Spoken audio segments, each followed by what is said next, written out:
আসসালামু আলাইকুম। আমাদের আজকের টপিক দ্বি-স্বরধ্বনি। দ্বি-স্বরধ্বনি নামের মধ্যেই এর মূল কথাটা লুকিয়ে আছে। দ্বি মানে হচ্ছে দুই, অর্থাৎ দুইটি স্বরধ্বনি যখন পাশাপাশি অবস্থান করে তখন তাদেরকে দ্বি-স্বরধ্বনি বলে। এই দুইটি স্বরধ্বনির মধ্যে প্রথমটি পূর্ণস্বর এবং পরেরটি অর্ধস্বর হয়ে থাকে।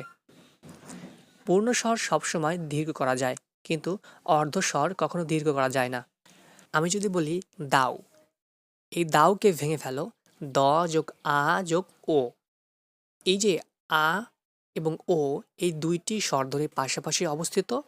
এখন আমরা চাইলেই আমরা দাওকে দাউ বলতে পারি না, আমরা দাও বলেই থেমে যাই, দাও।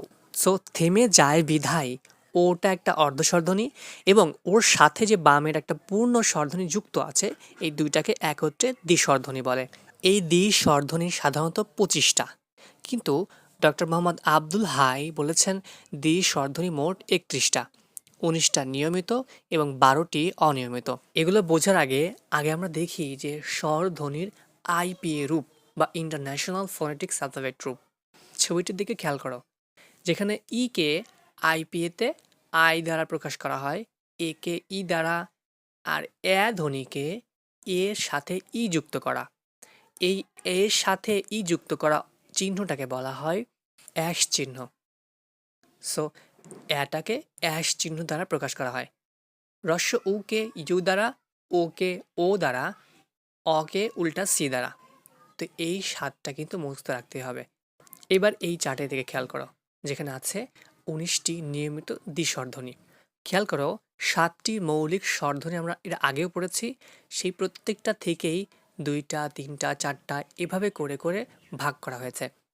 ই থেকে 2টি দ্বিস্বরধ্বনি পাওয়া যায়, একটা হচ্ছে ই ই, একটা ই ইউ। খেয়াল করো, ব্র্যাকেটে আই পি এ রূপ দেওয়া আছে, রস্য ইর জন্য আই এবং রস্য উর জন্য U. So I plus U আর আই প্লাস আই, এই দুইটাই ই থেকে বের হয়। তো একইভাবে এ এর জন্য এই, এও, এউ, এ এর জন্য অ্যাও, এ, আ এর জন্য আই, আও, আউ, আয়। এছাড়াও রস্য উ থেকে উই, উ উ, ও থেকে ও ও, ও, ওই, অয়। খেয়াল করো, এখানে ও আই ওই হয়েছে, এই ওইটা কিন্তু আমাদের বর্ণমালার ও এর মতোই সেম। একটা উদাহরণ দিয়ে দিয়েছি, ও প্লাস আই আর ও প্লাস আই, এটা কিন্তু সেম। এছাড়াও ও রস্য উ, এই দুইটা মানে ও প্লাস ইউ, এই দুইটা আমাদের ও এর মতো উচ্চারণ হয়। সো এটাও হলো আমাদের বর্ণমালার সাথে মিলে যায়। যেহেতু এই দুইটা আমাদের বর্ণমালার সাথে মিলে যায়, অর্থাৎ ওই আর ও, এই দুইটাকে যৌগিক স্বরধ্বনি প্লাস যৌগিক স্বরজ্ঞাপক বলা হয়। এরা একই সাথে যৌগিক স্বরধ্বনি, একই সাথে দ্বিস্বরধ্বনি এবং একই সাথে যৌগিক স্বরজ্ঞাপক। এরপর আছে শেষ স্বরে অ, অ থেকে অ, অয়। এবার মজার জিনিস খেয়াল করো, দেখো দ্বিস্বরধ্বনিতে 2টা স্বর থাকে। তার প্রথমটা আগের যে ই, এ, এ, আ, উ, ও, অ, এই অনুসারে আইপি রূপগুলো আছে, এবং দ্বিতীয় নাম্বার ধ্বনিটা দেখো ভিন্ন ভিন্ন। ই এর জন্য একবার আই, একবার ইউ, এ এর জন্য একবার আই, একবার ও, একবার ইউ। এইভাবে করে প্রত্যেকটাই আলাদা। এইটা মনে রাখতে পারলে আমরা পরবর্তীতে প্রথম ধ্বনিটা ঠিক রেখে পরবর্তী ধ্বনিগুলোকে শুধু বসিয়ে দেব। কিভাবে? এবার এই চিত্রের দিকে খেয়াল করো, দেখো ই থেকে আমরা মনে রাখবো আই ইউ, ই এর জন্য আই ইউ, এ এর জন্য আই ও ইউ। ওই যে 2 নাম্বার যে ধ্বনি ছিল না, সেই 2 নাম্বার ধ্বনির কথা কিন্তু বলছে এখানে। এ এর জন্য ও ওয়াই, অর্থাৎ প্রথম তিনটা আছে I U, I O U, O Y. ঠিক এই তিনটাই নিচে চলে আসো, I U, I O U, Y, O Y. Extra শুধু আসছে ওয়াইটা। এখন মাঝখানেরটা শুধু আই ও ইউ আই, এটা দিয়ে দাও, তাতেই মুখস্থ হয়ে গেল।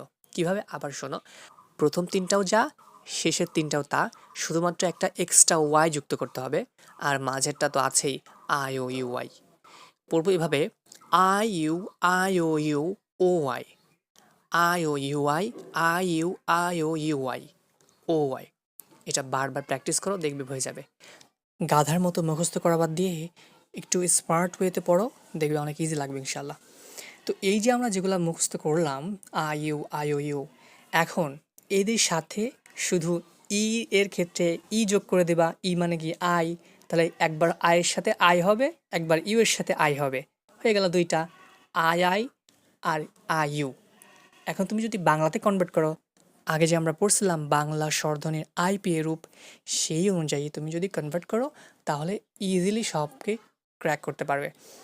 তুমি আরেকবার ভালো করে দেখো যে এ এর ক্ষেত্রে এ এর জন্য ই, আর হ্রস্ব ই এর জন্য আই, হয়ে গেল এই।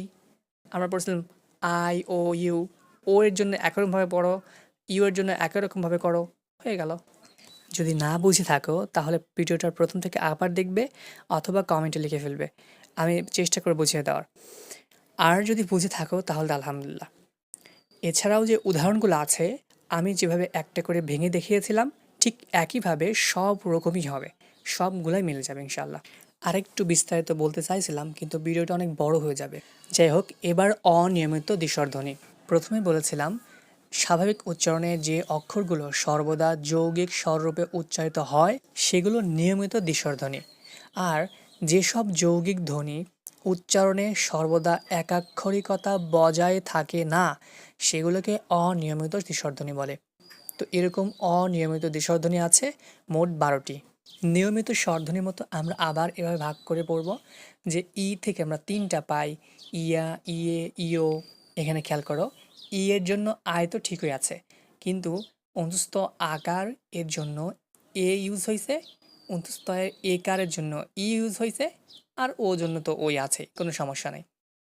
তো এখানে একটু মাথায় রাখতে হবে যে অন্তস্থ আকার এর একসাথে এ ইউজ হয়েছে।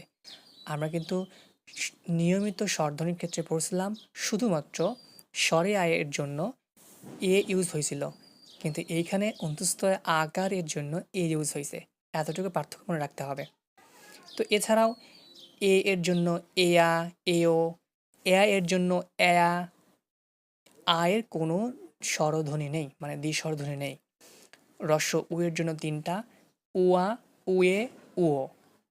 ও এর জন্য ওয়া, ওয়ে, এবং লাস্ট স্বরে অ এর জন্য অয়া।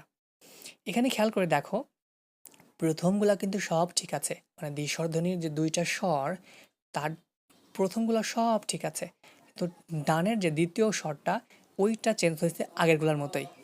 এইটাও সেম ওয়েতে মনে রাখবো। ই এর জন্য এ ই ও, এ এর জন্য এ ও, এর জন্য এ, আয়ের জন্য কোনো কিছুই নাই। আর পরের 3টা আগেরগুলাই সেম, শুধু একটা চেঞ্জ, এ ওর জায়গায় এ ই। দেখছো, এ ই ও, এ ও এ, এ ই ও, এ ই এ। একটা জিনিস মনে রাখতে হবে যে আমরা নিয়মিত স্বরধ্বনিতে যে পড়ছিলাম এ মানে স্বরে আ বোঝাইতো, এখানে কিন্তু স্বরে আ বোঝায় না, এখানে অন্তস্তয় আকার বোঝায়। সো এতটুকুই পার্থক্য, বাদ বাকি আগের মতোই সেম। ই এর জন্য আই নাও, আর এ এর জন্য এখানে অন্তস্থ আকার আ নাও, তাহলে কি হলো, ই আ। এই তো হয়ে গেল।